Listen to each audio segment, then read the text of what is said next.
Ito ang payo ng general sa mga aktibong mga tauhan ng AFP. Sakaling gustuin ng mga ito na lumisas sa numpaang tungkulin para protektahan ang saligang batas. Sa kanyang talumpati, Hindi lang ang saligang batas, kundi ang bansa at mamamayang Pilipino. Yan po ang trabaho ng mga militar. Opo ha, protektahan tayo at ang ating bansa ipagtanggol sa mga mananakop. Opo. Ha? Sige tuloy. kahapon sa harap ng senior enlisted personnel sa Campo Aguinaldo, diretsahang tinablan ni Browner ang pangudyok ni dating Pangulong Rodrigo Duterte na talikuran nila ang kanilang kasalukuyang Commander-in-Chief. Patay! Nakakahiya si Digong mga kababayan, ano? Nakakahiya si Digong, binuloy nyo?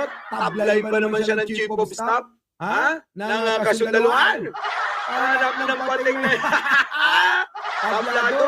Sige tuloy. Sinabi ni Browner na ang tanging trabaho ng mga sundalo ay protektahan ang Pilipinas